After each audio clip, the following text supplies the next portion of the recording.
Hello viewers, Potter নাইনটিতে আপনাদেরকে স্বাগতম। আমি মোহাম্মদ কামাল হোসেন। আজকে আপনাদের মাঝে আমি আলোচনা করব ইফ স্টেটমেন্ট নিয়ে।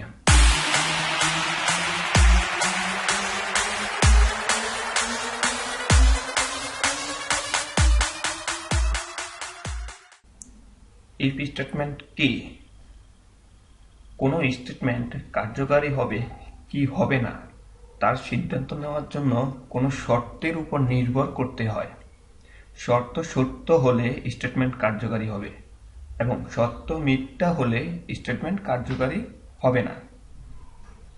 অন্য কোনো স্টেটমেন্ট কার্যকারী হবে, সেক্ষেত্রে অন্য কোনো স্টেটমেন্ট কার্যকারী হবে। এই জাতীয় সিদ্ধান্ত গ্রহণের জন্য ইফ স্টেটমেন্ট ব্যবহার করা হয়। ইফ স্টেটমেন্ট তিন ধরনের: এক, লজিক্যাল ইফ স্টেটমেন্ট; দুই, ব্লক ইফ স্টেটমেন্ট; তিন, arithmetic if statement. If statement এর শর্তকে রিলেশনাল বা লজিক্যাল অপারেটর দ্বারা প্রকাশ করা হয়ে থাকে। লজিক্যাল ইফ স্টেটমেন্ট কি? সত্য সত্য হলে সত্য সত্য হলে যদি একটি মাত্র স্টেটমেন্ট কার্যকারী করতে হয়, তাহলে সেক্ষেত্রে অবশ্যই লজিক্যাল ইফ স্টেটমেন্ট ব্যবহার করতে হবে। আর প্রোগ্রামের মধ্যে এটি এক লাইনের ভিতরেই লিখতে হবে, এটা মনে রাখবেন সবসময়।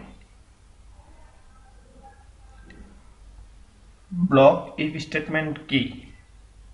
সত্য সত্য হলে বা একগুচ্ছ স্টেটমেন্ট কার্যকারী করতে হলে অথবা সত্য মিথ্যা হলে একগুচ্ছ স্টেটমেন্ট কার্যকারী করতে হয়, সেক্ষেত্রে ব্লক ইফ স্টেটমেন্ট ব্যবহার করা হয়ে থাকে। প্রাথমিক ধারণা যতটুকু দেওয়ার পর্যন্ত তা অবশ্যই আপনারা পেয়ে গেছেন। পরবর্তী ভিডিও থেকে অবশ্যই আমরা প্রোগ্রাম করতে থাকবো।